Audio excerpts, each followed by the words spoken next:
오늘 본문 말씀을 가지고 우리가 힘써 지켜라, 힘써 지키라 이런 제목으로 함께 말씀을 나누도록 하겠습니다.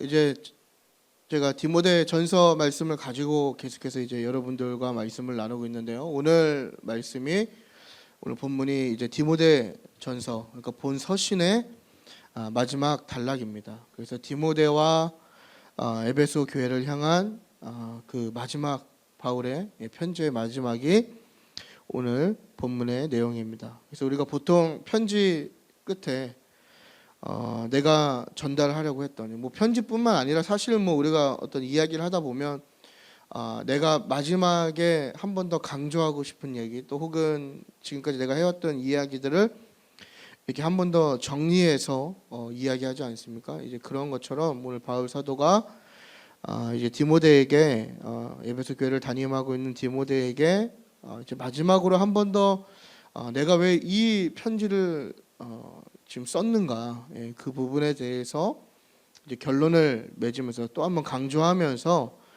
이제 아쉬운 마음을 담은, 그러니까 오늘날 우리는 쉽게 카톡하고 문자하고 전화하고 이런 것에 대해서 이렇게 좀 아쉬움이 많이 없는 세대를 살잖아요. 그죠? 그래서 멀리 떨어져 있어도 요즘은 영상 통화도 할 수 있고, 제가 어릴 때까지만 해도 편지를 우체국에 보내면 못해도 한 1주, 2주를 기다려야 되는, 그죠? 그리고 이렇게 외국에 있으면 거의 연락을 못하는 그런 시대였는데, 지금은 그런 게 아니지 않습니까? 그러니까 당시 2000년 전에 1세기의 바울 사도가 이 편지를 쓸 때의 그 아쉬움은 굉장히, 그죠? 뭔가 깊은 여운을 갖고 남고 이 편지를 썼겠죠. 그래서 이제 자신이 오래 머물렀던, 그래서 바울의 그 전도 여행 중에 바울이 가장 아마 머무른 곳이 이 에베소가 아닐까. 약 3년의 시간이죠. 2년 반에서 3년이라고 얘기하는데 보통 3년이라고 쳤을 때 굉장히 오랜 시간을 머무르고 그 사역했던 교회에, 그 이후에 이제 또 자기의 영적인 아들 디모데가 그 교회를 담임할 때에 맡아서 감독하고 목회할 때에 이제 무슨 말을 해야 될까라고 이렇게 이야기했을 때 우리가 한 센텐스로 얘기하면 힘써 지켜라, 이걸 이야기하는 겁니다. 그러니까 바울 사도가 지금까지 했던 모든 얘기들을 너희가 성도로서 또 목회자로서 힘써 지켜라. 그러니까 오늘날 우리에게 적용해 보면 여러분들이 그리스도인으로서, 또 제가 그리스도인으로서, 또 나아가서 사역자로서 그 하나님의 말씀을 힘써 지켜라. 이걸 지금 이야기하는 겁니다. 그래서 오늘 본문을 보겠습니다. 우리가 이 본문을 주의하려면 시간이 굉장히 부족하기 때문에 바로 본론으로 들어가겠습니다. 그래서 11절을 보면 이 바울 사도가 디모데에게 이것들을 피하라 이렇게 이야기하죠. 그래서 우리가 이것들이 무엇인가, 바로 앞에 있는 단락의 내용을 적용해 보면 지지난주에 있었던 설교의 내용이었죠. 돈을 사랑하고 경건을 이익의 수단으로 이렇게 삼는 도구로 이용하는 사람들을 피하라. 그 사람들을 따르지 말고 그 사람들과 분리되어라 이렇게 이야기하는데, 좀 더 우리가 이 서신 전체에서 이야기하는 것은 결국엔 뭐냐면 거짓 교사들의 그 멸망에 이르게 하는 가르침을 피하라라는 겁니다. 그래서 서두에 가장 디모데에게 편지를 쓸 때 바울 사도가 가장 먼저 다룬 내용이 바로 이 거짓 교사에 대한 내용이지 않았습니까? 그만큼 이 에베소 교회의 가장 큰 위협이 무엇이었냐면 바로 이 거짓 교사의 잘못된 가르침, 그리고 이따 우리가 마지막에 보면 알겠지만 이미 그 거짓 가르침에 속아 넘어가서 믿음에서 벗어난 많은 성도들이 있었기 때문에 지금 이 바울 사도가 그것들을 피하라 이렇게 지금 이야기하는 겁니다. 그러면서 이것들부터 멀어지면서 반대로 이제 의와 경건과 믿음과 사랑과 인내와 온유를 따라라. 우리가 성령의 9가지 열매에 나오는 내용들도 있고 비슷한 내용이 있지만 결국에 뭐냐면 이것이 경건에 이르게 하는 그리스도인의 성품임과 동시에 또 그리스도인으로서 이러한 성품을 추구해야 된다. 이걸 지금 우리에게 이야기하는 겁니다.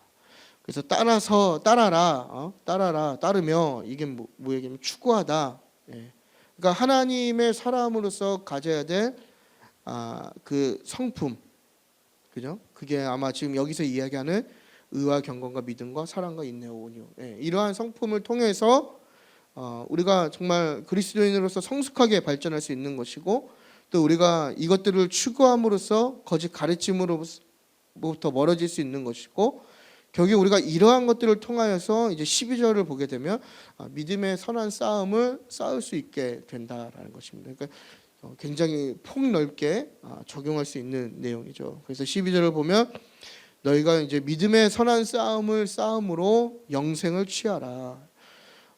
여기서 우리가 얘기하는 영생이라고 하는 것은 우리가 두 가지 시점으로 이해할 수 있는데요. 첫 번째는 미래의 어떤 종말론적인 관점에 우리가 흔히 생각하는 그러한 영생이겠죠.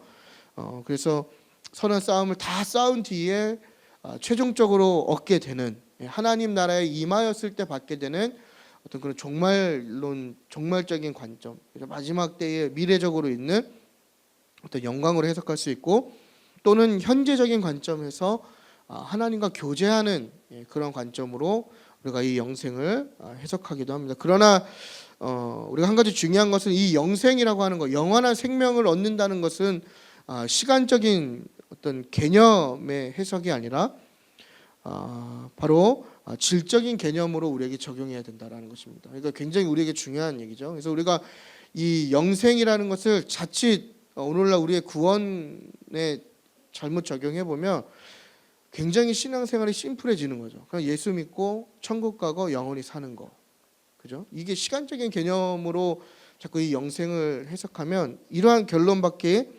나지 않는다라는 것입니다. 사실 영원이라고 하는 것, 그 시간이라는 자체는 인간에게는 사실 어울리지 않는 것이죠. 인간은 제한적인 존재이고 완전하지 않은 존재이기 때문에 영원이라는 단어가 사실 인간에게 어울리지 않는, 적용할 수 없는 그러한 개념인 것입니다. 그래서 우리가 이 영생이라는 것, 믿음의 선한 싸움으로 영생을 얻는다는 것을 단순히 예수 믿고 천당 가서, 그죠? 뭐 영원히 사는 거, 물론 영원히 살겠지만 그것이 전부가 아니라 여기서 이야기하는 것은 질적인 영생. 그러니까 예수 그리스도를 믿을 때에 우리가 리크리에이션 되는 거죠. 새롭게 재창조되는 거. 그러니까 우리가 예수님을 믿는 순간 에베소서에서 이야기하는 게 그거지 않습니까? 옛사람을 벗어버리고 새 사람이 되는 거. 그러니까 예수님을 믿음으로써 우리 안에 새로운 변화가 일어나는 것, 새 삶이 시작되는 것이 어떻게 보면 진정한 영생의 의미라는 것입니다. 그러니까 우리가 오늘날 우리에게 적용해 보면 내가 예수님을 믿으면 어쩌면 진정한 믿음이 우리 안에 있다면 또 그 믿음으로 말미암아 우리 안에 새로운 것들이 새로운 어떤 인격과 삶의 방향과, 그죠? 새로운 가치관들이, 그러니까 새롭게 변화가 일어난다면 이미 우리 안에는 하나님께서 허락하신 그 영생이 주어졌다, 우리가 이렇게 이해할 수 있는 거겠죠. 그러니까 내 믿음을 어떻게 진단할 수 있는가, 바로 이러한 관점이 우리의 믿음을 진단해 볼 수 있는 하나의 또 관점이 되는 것 같습니다. 그래서 영생이라는 거, 그러니까 믿음의 선한 싸움을 싸움으로 영원히 사는 그 영생을 취하는 거. 중요한 것은 이게 뭐 미래든 현재든 제일 중요한 것은 선한 싸움을 싸울 때 우리가 얻을 수 있다라는 것이죠. 이거를 굉장히 우리가 잘 기억해야 합니다. 그래서 디모데에게 지금 바울 사도가 이렇게 이야기하는 거죠. 너는 이 선한 싸움을 위해서 부름 받았고, 네가 이미 많은 사람들 앞에서 너의 이 신앙을 고백했기 때문에 이 선한 싸움을 포기하지 말고 싸워라. 지금 계속해서요 바울 사도가 이것을 권면하고 있는 것입니다. 그래서 13절로 가게 되면 이제 하나님과 그리스도 예수 앞에서 이제 바울이 디모데에게 이제 권면하는 거죠. 근데 지금 보면은 만물을 살게 하신 하나님의 앞과 또 그리스도 예수의 앞에서 내가 너를 명한다, 이렇게 이야기하지 않습니까? 굉장히 또 신학적인 의미가 있기도 한데 우리가 일단 만물을 살게 하신 하나님을 떠올리며 우리가 예수님을 보내신 하나님이 떠오르지 않습니까? 그죠? 우리가 영원한 진짜 죽을 수밖에 없는, 모든 온 인류가 타락하고 심판의 대상인, 그죠? 근데 그 대상을 살리시기 위해서 예수 그리스도, 독생자 예수 그리스도를 보내신 그 하나님, 그죠? 그 하나님을 지금 이야기하는 거죠. 그러면서 그 보내심을 통해서 본디오 빌라도를 향하여 여기에는 예수님의 모든 고난과 멸시와 조롱과 그죠? 그러한 조롱들 앞에서 선한 증거를 하셨다. 그분이 누구신가? 바로 예수 그리스도. 그러니까 굉장히 지금 모든 우리의 어떤 구원에 관련된 사역을 이야기함과 동시에 그런 그리스도 앞에서 그런 하나님 앞에서 내가 너를 명한다. 이게 뭐냐면 바울의 그 사도직을 굉장히 지금 자기가 세우는 권위가 아니라 하나님이 인정하신 내가 그리스도의 사도로서 너에게 지금 이야기한다. 지금 이거를 이야기하는 것입니다. 그래서 내가 사도로서 너에게 지금 권면하는 거니까 디모데 너는 그것들을 꼭 지켜야 한다. 이걸 지금 이야기하는 것이죠. 그래서 14절을 보면 그리스도께서 다시 오실 때까지 흠도 없고 책망받을 것도 없이 이 명령을 지켜라. 앞에서 이야기한 모든 내용들을 포함하는 거겠죠. 흠도 없고 책망이 없다. 여러분 이 얘기는 결국엔 성실하다라는 것이죠. 그러니까 우리의 신앙생활에 어떻게 보면 성실함도 능력입니다. 그래서 굉장히 한결같은 믿음, 흔들리지 않는 믿음. 뭐 저도 마찬가지지만 우리가 왜 이런 믿음의 사람이 될 수 없을까라고 고민해봤을 때 우리는 성실하지 않기 때문이죠. 굉장히 불성실하고 불충성스럽고 불순종하고. 하지만 믿은 사람들의 특징은 뭐죠? 믿음의 사람들은 일단 성실했다. 어떠한 상황과 환경이 있든지 하나님의 부르심을 향하여 그것을 바라보고 달려갔다. 그러니까 디모데에게 지금 이것을 이야기하는 겁니다.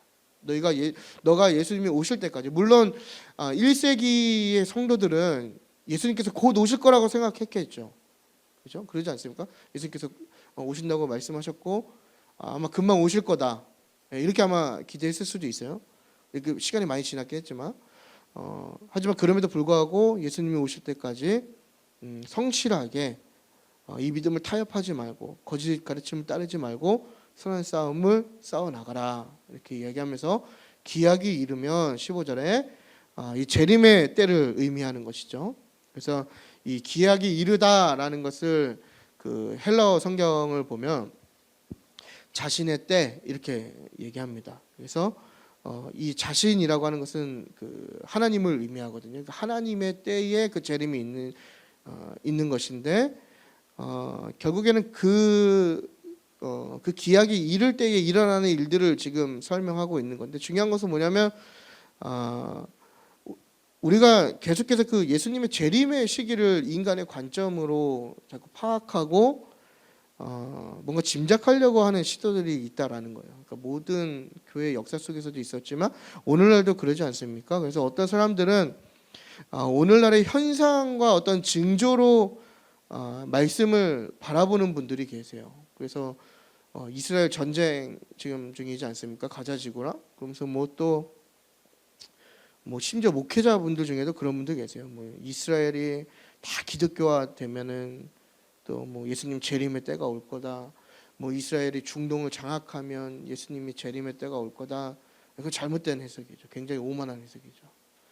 그러니까 우리는 하나님께서 분명 말씀하시지 않습니까? 그 재림의 때는 우리가 정하는 때가 아니라 바로 하나님의 시간이라는 겁니다. 그러니까 우리는 알 수 없는 시간이라는 거죠. 그러니까 우리가 자꾸 이 현상으로 말씀을 해석하면 안 되고 말씀으로 오늘날 우리에게 주어지는 현상을 해석해야 되는데 계속 이게 반대로 돼가고 있다라는 거예요. 그러니까 이게 자칫하면 거짓 교사에 빠질 위험이 있는 것이죠. 어떻게 보면 이게 이단들의 특징이기도 하죠. 예. 그래서 우리가 자꾸 이러한 뭔가 자극적이고 흥미로운 해석을 따를 것이 아니라 말씀으로 돌아가서 15절을 보면 하나님의 때에 이렇게 그 재림의 때를 지금 하나님의 때라고 분명히 지금 밝히고 있는 것을 우리가 명심해야 됩니다. 그렇기 때문에 이제 15절 하반절을 보시게 되면 그 그리스도의 재림의 때를 정하실 하나님을 그 전능하신 하나님을 이제 바울이 찬양하는 것을 우리가 알게 되는데 어떻게 보면 당연한 것이죠. 그런 전능하신 하나님을 찬양하는 거. 그래서 바울이 이제 하나님이 어떤 분이신가를 15절 하반절부터 16절까지 굉장히 잘 설명하고 있는데 하나님은 복되시다. 그래서 하나님은 스스로 만족한 상태의 그 복의 근원, 그죠?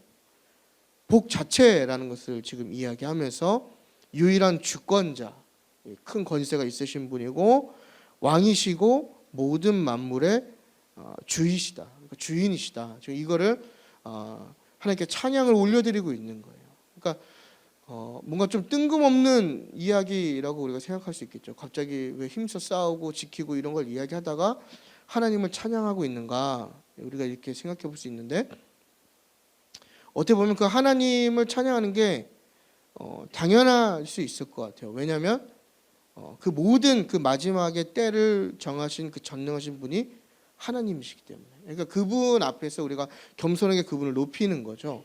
그래서 이 15절과 16절 구절을 가지고 많은 그 비평학자들이 이제 뭐 성경을 다 분해하고 해석하고 이렇게 하고 있지만, 중요한 것은 뭐냐면 지금 바울이 하나님을 찬양하고 있다는 것에 우리가 집중할 필요가 있다라는 것입니다. 그래서 16절을 보면 하나님에게는 죽음이 없다.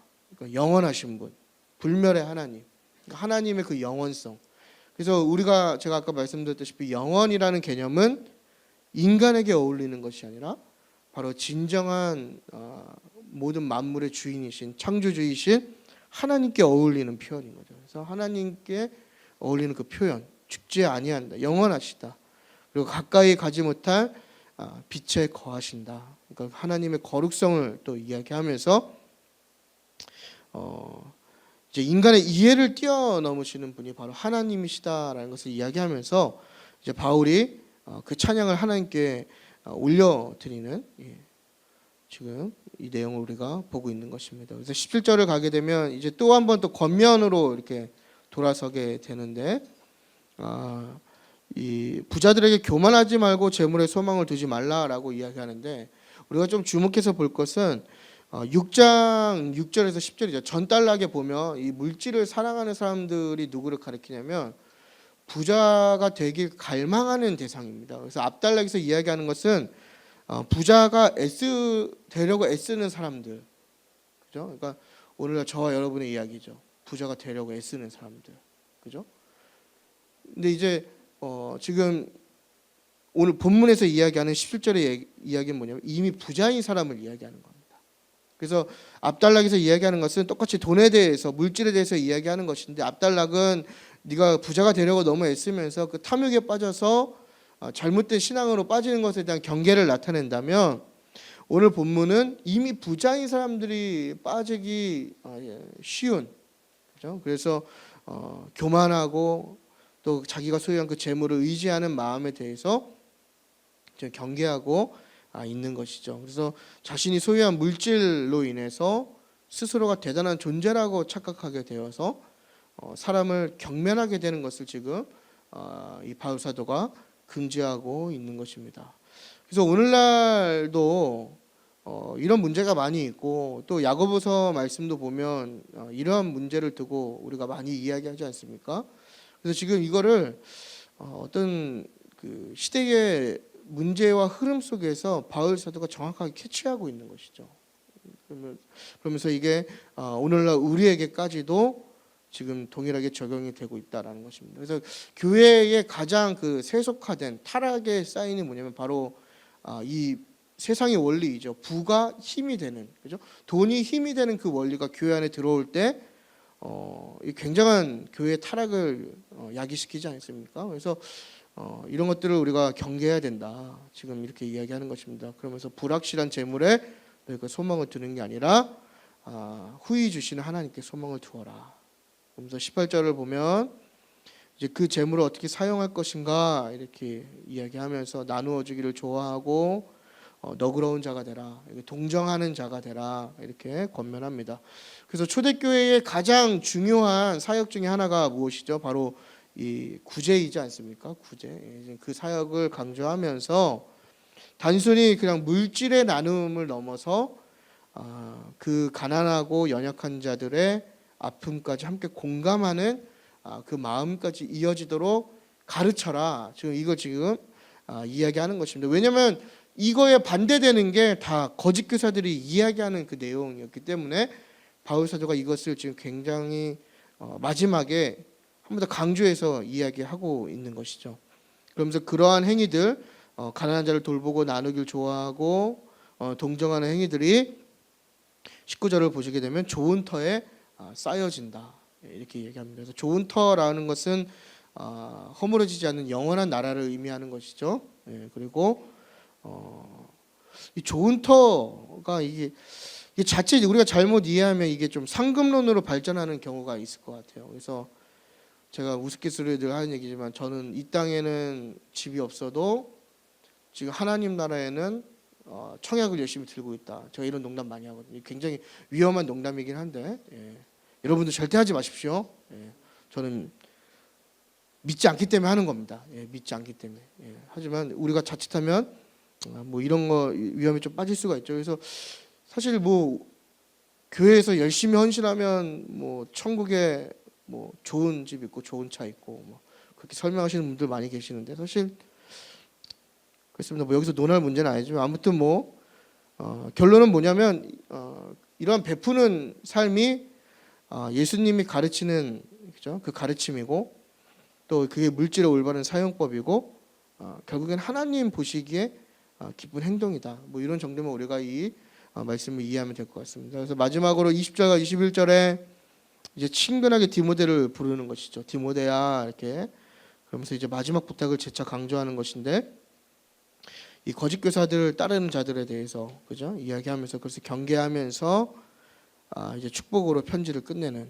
우리가 이렇게 좀 간단하게 이제 본문 우리가 좀 주의를 해봤는데요.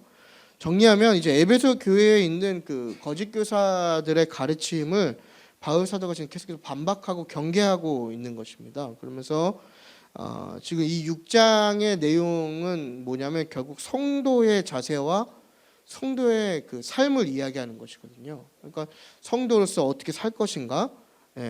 그러면서 지금 이 편지를 마무리하고 있는 것입니다. 그래서 오늘 단락에서 우리가 함께 나눈 본문의 말씀에서 우리가 좀 주목해보고 적용해볼 구절이 몇 가지가 있는데요. 그 부분만 보고 우리가 함께 말씀을 마치도록 하겠습니다. 11절인데요. 11절을 보면 이 바울 사도가 디모데를 부를 때 오직 너 하나님의 사람아 이렇게 부르지 않습니까? 이 표현이 지금 11절과 디모데후서 3장 17절에 신약에서는 딱 두 번만 사용이 되는 독특한 표현입니다. 그러니까 하나님의 사람아, 그러니까 모든 선한 일을 행하기에 온전케 된 그 성숙한 그리스도인을 지칭할 때 쓰는 표현이거든요. 그러니까 인격적으로, 성품적으로도 믿음적으로 그거는 성숙한 단계에 온전해진 단계에 이른 사람을 하나님의 사람이라고 이렇게 부르는데 이게 구약에 가면은 뭐 모세, 사무엘, 다윗, 엘리사, 뭐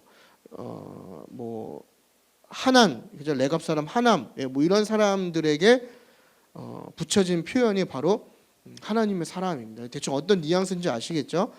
그러니까 이게 지금 디모데의 그 영적인 지위가 하나님께 굉장히 합당하고 하나님께 인정받는 자들과 동등한 위치에 있다라는 표현이에요. 그래서 우리가 이 표현에 좀 주목해 볼 필요가 있는데 왜 중요하냐면 바로 우리에게도 이런 표현이 필요하다라는 것입니다. 그러니까 먼저는 하나님께서 우리를 바라보실 때 하나님의 사람아 이렇게 불려줄 수 있어야 된다라는 거예요. 하나님이 우리를 바라보실 때, 그죠? 하나님의 사람아 이런 평가가 있어야 된다라는 것입니다. 두 번째는 나와 함께 신앙생활하는, 그죠? 내 옆에 있는 지체가 나를 바라볼 때 하나님의 사람아 이 표현이 우리 앞에 붙을 수 있어야 된다라는 거예요. 이게 굉장히 중요한 표현이죠. 그러니까 우리가 이 복음의 일을 행하기에, 그죠? 그리스도인을 합당한 그 성숙한 그리스도인을 지칭하는 이 표현이 그러니까 성숙한 신앙을 소유한 우리에게 사용될 수 있을 만큼의 어떤 수준이 되어야 된다라는 것입니다. 굉장히 중요한 표현이죠. 여러분은 어떠세요? 하나님께서 저와 개인적으로 우리가 적용해 보면 하나님께서 나를 바라보실 때 하나님이 과연 하나님의 사람아 이렇게 부르실까? 그죠? 고민해 볼 필요가 있다는 것이죠. 근데 더 중요한 것은 나와 함께하는, 그죠? 공동체를 이루는 다른 사람이 나를 바라볼 때 하나님의 사람아 이렇게 부를 수 있는 어떤 우리의 성품과 그죠? 또 사역의 온전한 성숙한 그리스도인이 되었는가 굉장히 우리가 주목해볼 필요가 있다라는 것입니다. 동시에 우리가 주목할 것이 무엇이죠? 바로 하나님의 사람, 그죠? 우리가 신앙생활을 하면서 하나님의 사람 이걸 꼭 기억해야 됩니다. 누구의 사람이라고요? 하나님의 사람. 목사의 사람, 뭐 장로의 사람, 뭐 나랑 밥 몇 번 먹은 집사님의 사람, 이런 누구의 사람이 아니라 신앙생활의 가장 중요한 것은 뭐냐면 하나님의 사람. 이게 좀 더 우리의 삶으로 확대되면 돈의 사람, 성공의 사람, 그죠? 어떤 회사의 사람 이런 것이 아니라 바로 하나님의 사람. 그러니까 그리스도인으로서 가장 영예로운 평가는 바로 하나님의 사람. 이거라는 것입니다. 그러니까 우리가 굉장히 여러분 우리가 쉽게 이야기하지만 사실 우리에게 적용해 보면 우리는 이미 하나님의 사람이 아닐 때가 굉장히 많습니다. 이거 굉장히 우리가 냉철하고 때로는 아프게 우리 자신을 좀 돌아볼 필요가 있는 것 같아요. 이미 우리는 뭐 하나님이 아니라 누구의 사람이 된 건 아니에요. 우리 이미 뭐 밥 몇 번 같이 먹고 나랑 성격 맞으면 그 분의 사람이 된 건 아닙니까? 교회 안에서 굉장히 우리가 지금 주목하고 냉철하게 좀 바라볼 필요가 있다는 것이죠. 여전히 그리스도임에도 불구하고 하나님의 사람이 아니라 돈의 사람, 그죠? 어떤 사람은 자녀의 사람, 뭐 어떤 사람은 성공의 사람, 또 뭐 학생들 같은 경우는 공부의 뭐 학업의 성적의 사람. 그러니까 하나님이 아니라 다른 것들만 추구하고 따라가는 사람. 이거 굉장히 지금 오늘날 우리에게 정의해 볼 수 있는 중요한 얘기인 것 같습니다. 그래서 여러분 꼭 우리가 하나님이 우리를 먼저 바라보셨을 때 이러한 표현이 앞에 붙었으면 좋겠고 또 우리 공동체 안에서도 다른 지체가 나를 바라볼 때 이러한 평가가 우리에게 있는다면 그게 얼마나 영광스러운 평가인가 우리가 한번 생각해 봤으면 좋겠습니다. 그래서 이렇게 또 말씀드리면 우리 자존감이 많이 떨어진다고요. 그래서 우리가 이걸 한번 외치고 했으면 좋겠어요. 오직하고 그 너의 자기 이름을 한번 넣어보는 겁니다. 아시겠죠? 해보시는 거예요. 이거 하면은 좀 자존감이 올라가더라고요. 저 집에서 해봤어요. 자, 해보겠습니다. 시작. 오직 요하나 하나님의 사람아. 하나님의 음성처럼 들리시지 않습니까? 꼭 그렇게 어울리게 우리가 사는 그리스도인이 되었으면 좋겠습니다. 두 번째는 하나님께 16절인데요. 종기와 영원한 권능을 돌릴지어다. 이 원문에는 돌릴지어다라는 표현이 없습니다. 이게 한글 번역에서 이제 조금 더 매끄럽게 그 문장을 해석하기 위해서 삽입된 것인데 원문 그대로 해석하면 그에게 종기와 영원한 능력 아멘 이렇게만 우리가 해석할 수 있을 것 같아요. 그러니까 좀 원문으로 그 이해해 보면 그 뉘앙스가 하나님께서 바로 그 종기와 영원한 그 능력의 그 자체라는 것에 좀 이렇게 많이 집중되어 있다라는 것을 그것을 강조하는 표현이라는 것을 우리가 좀 깨닫게 되는 것이죠. 근데 그 뒤에 이제 어떠한 것이 나오죠? 바로 아멘이죠. 여러분 아멘의 뜻을 다 아시겠지만 진실로 그렇습니다. 인정합니다.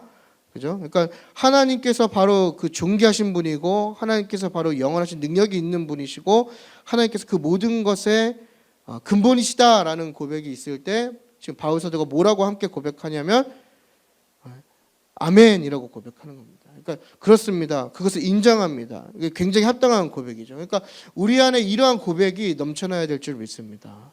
그러니까 우리의 예배와 모든 찬양과 신앙생활이 또 우리의 기도가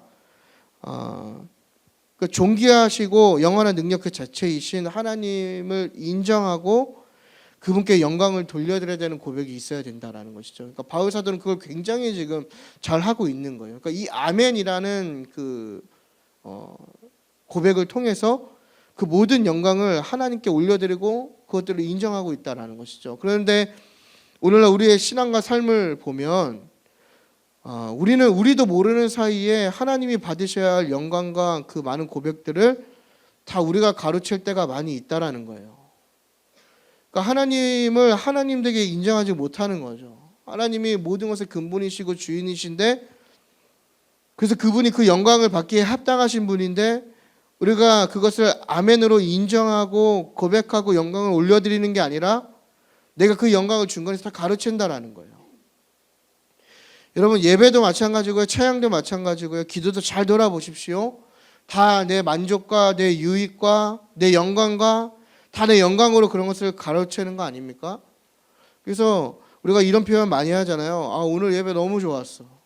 오늘 뭐 찬양 너무 좋았어. 말씀 너무 좋았어. 이거 다 우리가 하나님의 영광 가르치는 표현입니다. 우리가 예배가 좋은 거, 우리가 찬양이 좋은 게 우리랑 무슨 상관이 있는 거죠?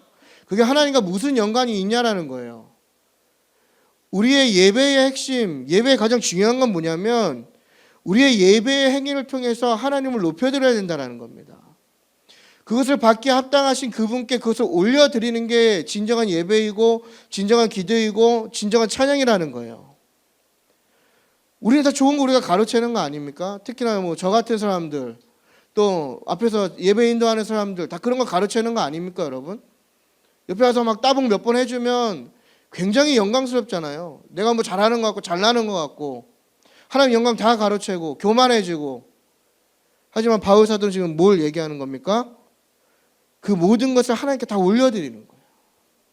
그러니까 우리의 예배에는 뭐 좋았어, 나빴어, 은혜로웠어 이런 고백이 아니라 하나님께 모든 영원한 것을 다 하나님께 어울릴 만한 모든 고백을, 모든 영광을 하나님께만 올려드립니다. 이런 고백이 우리의 예배와 찬양과 기도에 계속 넘쳐나야 되는 거예요. 우리가 찬양을 하면서 기쁜 것도, 우리가 찬양하면서 위로를 받는 것도 결국엔 다 하나님께 올려드려야 되는 거예요. 우리가 예배를 통해서 용기를 얻고 뭐 희망을 얻고 힘을 얻고 깨달음을 얻고 그 외 여러 가지 뭐 드는 생각도 결국에는 그 고백에 합당하신 하나님께 다 올려드려야 된다는 것입니다. 그걸 인정해야 된다는 거예요. 그걸 우리가 가르치는 게 아니라 그러한 고백이 넘쳐나야 된다는 것이죠. 그래서 우리 안에 좀 의식적으로 또 건강한 우리의 신앙을 갖기 위해서 우리 안에 바로 이 태도와 이 고백이 있어야 될 줄 믿습니다. 하나님은 존귀하신 분이고 하나님은 영원한 권능 그 자체이십니다. 그렇기 때문에 우리가 하나님을 의지할 수 있는 것이고 하나님께 영광을 돌릴 수 있는 것이죠. 그러니까 우리가 이걸 인정하지 않으면 하나님께 영광을 돌릴 수가 없는 거예요. 하지만 그 영광을 받으실 만한 분, 그죠? 그 합당하신 분이 바로 하나님께만 합당하다. 그리고 우리는 바로 인정합니다. 동의합니다. 아멘이라는 화답을 해야 된다라는 것이죠. 그래서 여러분, 이런 고백이 넘쳐나는 저와 여러분의 삶, 그리고 우리의 신앙생활, 그리고 우리의 교회가 되기를 축복합니다. 마지막으로 하나님께 소망을 두라는 것이죠. 17절을 보면 하나님께 소망을 두라. 이제 본문에서는 재물에 정함이 없다라고 얘기하죠. 정함이 없다라는 것은 확실하지 않는, 안정적이지 않는 뭐 이런 표현이죠. 그래서 그런 것에 소망을 두지 말라. 그래서 본문에서는 재물에 대해서 이야기했지만 여러분, 이거 우리의 삶에 적용해 보면 굉장히 다양하게 적용해 볼 수 있는 적용점이 있는 거죠. 그래서 이 세상은 하나님 외에, 그죠? 하나님 외에 모든 것이 다 불안정하고 불완전한 것이죠. 그게 바로 피조물의 한계인 것입니다. 그러니까 여러분, 사실 헛똑똑이 말고 진짜 똑똑한 사람들이 믿음이 더 좋은 거죠. 왜냐하면 무엇이 진짜인지를 구별할 수 있는 거니까. 그러니까 이 불완전한 것을 의지하는 거, 거기에 소망을 두는 거, 우리가 늘 빠지는 착각이지 않습니까? 그래서 우리의 어떠한 노후를 책임지는 거, 우리의 가정을 책임지는 거, 우리의 사업장을 책임지고 자녀를 책임지고 우리의 삶에 주어지는 많은 것들을 책임지는 것이 여기서 이야기하는 재물 같고, 또 내 자녀의 교육인 것 같고, 회사에 헌신하는 것 같고, 뭔가 내가 연구를 열심히 하고 그 길들을 찾는다고 생각하면 그것들이 다 우리를 뭔가 안전하고 완전하게 해준다고 생각하지만 그것은 다 착각이고 허상이고 거짓이라는 것이죠. 왜냐, 그것 다 피조물이기 때문에. 그러니까 우리가 소망을 두어야 할 분이 누구인가? 결국 하나님께 소망을 두는 거. 살아계신 예수 그리스도께 우리의 소망을 두는 것이죠. 그분께 우리의 가치를 두는 겁니다. 오늘날 그리스도인이라고 하는 많은 사람들이 사실 제가 이야기할 처지가 안 됩니다. 저도 마찬가지지만 얼마나 헛된 것에 소망을 두고 그것을 쫓아 살아가는지 모릅니다, 여러분. 그래서 그 결과 우리의 삶이 먼저 세속화되어지고 또 교회가 무너지고 또 그 정체성을 잃어가고 그 결과 이 사회와 이 세상이 정말 소망 없는 사회가 되어가고 있지 않습니까? 그 이유가 무엇일까? 바로 소망이 아닌 것에 소망을 두기 때문에 벌어지는 일들이라고 지금 하나님께서 말씀하시는 겁니다. 그러므로 우리가 이러한 흐름과 이 상황을 극복하기 위해서 바로 유일한 주권자이시고 만왕의 왕이시고 또 창조주이신 하나님께 소망을 두어야 한다는 것입니다. 그것이 성도의 자세이고 그것이 교회가 가장 가치 있게 여겨야 할 가치라는 것을 우리가 깨달았으면 좋겠습니다. 그래서 여러분 하나님께 소망을 두는 하나님만 의지하는 저와 여러분의 삶이 되었으면 좋겠습니다. 결론입니다. 우리가 좀 긴 시간이었죠. 제가 연속적으로 설교를 한 게 아니기 때문에 제가 설교한 거를 제가 이렇게 잘 모아두거든요. 이거 보니까 꽤 긴 시간, 거의 한 1년여에 걸쳐서 이 디모데전서 6장밖에 안 되는 이 말씀을 이제 함께 나누었습니다. 그래서 오늘 마지막 그 말씀을 나누었는데 혹시 기억하시는 분이 계실지 모르겠어요. 제가 처음 디모데전서를 설교할 때 우리가 이게 목회서신이지만 이 안에 있는 그 신앙의 원리를 발견해서 우리의 삶에 잘 적용했으면 좋겠다고 제가 말씀드렸는데 결국 이 디모데전서가 우리에게 남겨주는 것은 두 가지인 것 같습니다. 바로 복음과 진정한 복음과 복음을 살아내는 삶의 태도인 것이죠. 그래서 거짓 교사의 그 거짓 복음이 아니라 진짜 참 복음, 선한 복음, 바로 예수 그리스도께 집중하고 또 단순한 그 집중과 어떤 지식의 체득이 아니라 바로 복음과 어울리는 삶을 살아내는 그 능력을 갖는, 그러니까 참된 성도 또 그리스도인으로서의 정체성을 회복하게 하는 것이 바로 이 디모데전서 말씀을 통해서 우리에게 적용해 볼 수 있는, 또 우리에게 남겨지는 두 가지 주제라고 우리가 이해할 수 있을 것 같습니다. 여러분 참 이게 세상적으로는 그죠? 또 전쟁과 여전히 기근과 또 많은 전염병들이 있고요. 또 뭐 우리나라만 봐도 뭐 여러 가지 정치와 또 여러 가지 뉴스 기사들, 사실 이게 뭐 우리 안에 벌어지면 안 될 일이지만 사실 우리 주변에 있는 일들이잖아요.